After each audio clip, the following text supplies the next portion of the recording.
दोस्तों नमस्कार। स्वागत है आपका आपके अपने Facebook page CM Jha academy the learning page पर और आपके अपने YouTube channel CM Jha academy the learning channel पर। आज बाबा भोलेनाथ की महीना सावन महीने के 5वें दिन आज हम लोग चलते हैं सोमनाथ। जैसा कि हम सबों को मालूम है कि पूरे भारतवर्ष में बाबा भोलेनाथ की जिनकी लिंग के रूप में पूजा होती है, कुल विश्व प्रसिद्ध 12 ज्योतिर्लिंगों में से सबसे प्रथम ज्योतिर्लिंग का जो नाम आता है वो गुजरात जिले के सौराष्ट्र में स्थित सोमनाथ मंदिर है। आज हम बात करेंगे सोमनाथ मंदिर का कि सोमनाथ मंदिर का निर्माण कैसे हुआ, सोमनाथ मंदिर में बाबा भोलेनाथ के लिंग की स्थापना का पौराणिक महत्व क्या है और शिव पुराण के अनुसार कथा क्या है, इसके बारे में हम बात करेंगे।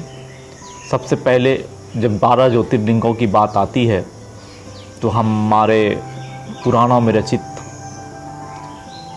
लिंग प्रार्थना के रूप में सौराष्ट्रे सोमनाथं च श्रीशैल्ये मल्लिकार्जुनम उज्जैन्यं महाकालम ओंकारममलेश्वरम परल्यां वैद्यनाथं चौडाकिन्यां भीमशंकरम सेतुबंधे तु रामेश्वरम नागेश्वरम दारुकावने वाराणस्यां तु विश्वेशं त्र्यंबकं गौतमी तटे हिमालये तु केदारं पुष्यमेशं च शिवालये एतानि ज्योतिर्लिंगानि सायं प्रातः पठेन्नर सप्त जन्म कृतं पापं स्मरणेन विनश्यति। कहा जाता है सिर्फ ये 12 ज्योतिर्लिंग का नाम लेने से सुबह और शाम 7 जन्मों के किए हुए पाप मिट जाते हैं, इतना प्रभाव है।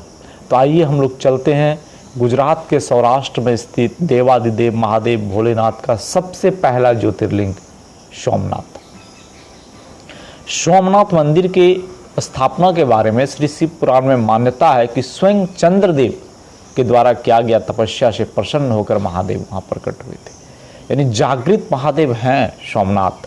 और सोमनाथ महादेव का इतिहास भी रहा है कि हमारे सबसे अधिक धनवान कुल मंदिरों में से गिनती आती थी एक समय में, जिसे मोहम्मद गोरी ने सोमनाथ को लूटने के मकसद से आक्रमण किया था। आप सोच सकते हैं कि हमारे महादेव की जो मंदिर हैं वो इतने विशाल और इतने धनाढ़ हुआ करते थे, तो देवादिदेव महादेव का आशीर्वाद से क्या नहीं हो सकता।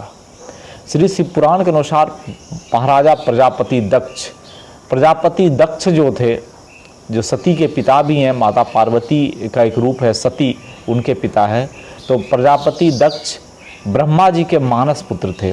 तो प्रजापति दक्ष की कुल 27 पुत्रियों का विवाह चंद्रदेव के साथ हुआ था। प्रजापति दक्ष की उन 27 पुत्रियों में रोहिणी सबसे ज़्यादा खूबसूरत थी, इसलिए चंद्रमा रोहिणी के प्रति ज़्यादा आसक्त थे। इस कारण उसकी बाकी की 26 पत्नियां उपेक्षित महसूस करती थी। उन सबों ने चंद्रदेव से इसकी शिकायत भी की, परंतु चंद्रदेव पे कोई असर नहीं पड़ता था। फिर उन सभी ने अपने पिता प्रजापति दक्ष के पास जाकर चंद्रदेव की शिकायत की। ऐसा अक्सर होता है, पत्नी को तकलीफ दीजिए, मायके पहुंच के शिकायत करना शुरू कर दिया। यहाँ भी है कि महाराजा दक्ष की 27 पुत्रियों का विवाह चंद्रदेव के साथ हुआ। रोहिणी को अधिक प्रेम चंद्रदेव करने लगे, तो रोहिणी ने जाकर बाकी के 26 ने राजा दक्ष से शिकायत कर दी कि चंद्रदेव तो हम लोग को मानते नहीं है, सिर्फ रोहिणी को मानते हैं। अब राजा दक्ष की बारी है। राजा दक्ष ने चंद्रदेव को समझाया कि आप अपने 27 पत्नियों के बीच भेदभावपूर्ण व्यवहार क्यों करते हैं, क्यों सिर्फ रोहिणी में आसक्ति है। मेरी 27 पुत्रियां आपकी पत्नी है और आपको सबके साथ एक समान व्यवहार करना चाहिए। तो चंद्रदेव ने उनकी बात मान ली और कहा, मैं समझ गया, मुझसे गलती हो गई, मुझे माफ़ कर दें। ऐसे में अपने दामाद को समझाकर प्रजापति दक्ष वापस लौट गए, परंतु चंद्रमा का व्यवहार बदला नहीं। वो राजा दक्ष को बोल तो दिए, रवैया वही रहा। पुनः 26 कन्याएं अपने पिता के शरण में गई और इस बार पुनः राजा दक्ष के साथ सेम शिकायत हुई। तो राजा दक्ष ने पुनः चंद्र को समझाया, लेकिन फिर भी राजा दक्ष के सामने चंद्रदेव हाँ ना करके टाल देते थे और बाद में उनके रवैये में कोई परिवर्तन नहीं आता था। इन बातों से राजा दक्ष बहुत क्रोधित हुए और उन्होंने चंद्रदेव को शाप दे दिया कि तुमने मेरी बात नहीं मानी, तुमने हमारी अवहेलना की, तो जाओ तुम्हें क्षय रोग हो जाएगा। प्रजापति दक्ष के ऐसा कहते ही चंद्रदेव को क्षय रोग हो गया और सारे जग में हाहाकार मच गया। चंद्रमा को काफी तकलीफ महसूस होने लगी। सारे देवता ऋषिगण दुखी होकर ब्रह्मा जी की शरण में गए।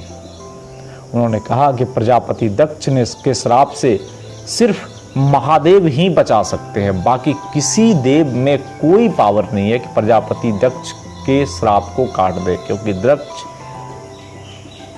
स्वयं ब्रह्मा जी के मानस पुत्र हैं और ब्रह्मा जी ने कहा कि हमारे पुत्रों के द्वारा दिए हुए श्राप को काटने का अधिकार सिर्फ और सिर्फ महादेव के पास है। तो सभी देवता से कहा गया कि आप सब चंद्रमा के साथ प्रभास क्षेत्र में जाएं और वहीं पर चंद्रमा 6 महीने तक खड़े होकर महामृत्युंजय का जाप करे, भगवान नीलकंठ को प्रसन्न करे, उनकी पूजा करे। भगवान भोलेनाथ आपका कल्याण अवश्य करेंगे। चंद्रमा ने ब्रह्मा जी की आज्ञा मानी और 6 महीने तक कठोर तप किया था। उनकी तपस्या से प्रसन्न होकर महादेव ने लिंग के रूप में प्रकट हुए और चंद्रमा से कहा, मैं प्रसन्न हूँ, तुम वर मांगो। तो चंद्रमा ने कहा था कि प्रभु मुझे क्षमा करें, मुझसे गलती हो गई और मुझे श्राप से मुक्ति दिलाएं। तब महादेव ने चंद्रमा को वर दिया कि एक पक्ष में तुम एक एक कला बढ़ोगे और एक पक्ष में तुम एक एक कला घटाओगे। मैं पूर्णतः तुम्हें प्रजापति दक्ष के श्राप से आजाद नहीं कर सकता, इसलिए जब तुम एक एक पक्ष बढ़ोगे तो तुम्हारी क्षय रोग उतनी हिसाब से बढ़ती हुई दिखेगी और जब तुम घटाओगे तो उसी हिसाब से समाप्त होते दिखेगी। सिर्फ पूर्णिमासी के दिन तुम्हारे क्षय रोग की जो एक प्रतिबिंब है वो दिखेगा सबको। महादेव से वर पाकर चंद्रमा प्रसन्न हुए और प्रभु की स्तुति की और ये लिंग का उत्पत्ति गुजरात के सौराष्ट्र में हुआ था, जो पहले ज्योतिर्लिंग के रूप में सोमनाथ भगवान के रूप में जाने गए और उसी जगह पे भगवान सोमनाथ के लिंग की स्थापना हुई और आज हम सोमनाथ मंदिर 12 ज्योतिर्लिंगों में से प्रथम बाबा सोमनाथ हो जाते हैं। तो दोस्तों, कैसी लगी हमारी ये कहानी हमें कमेंट्स में ज़रूर लिखेंगे और जितना हो सके भक्तजनों के बीच शेयर ज़रूर करेंगे। हम आगे बाकी के भी 11 ज्योतिर्लिंगों की कहानी लेकर आपके पास आएंगे। तब तक विदा दीजिए आप अपने दोस्त इंजीनियर सीएम झा को। कल फिर मिलते हैं सुबह इसी समय एक और छोटी सी बाबा महादेव की कहानी लेकर। तब तक के लिए जय भोलेनाथ।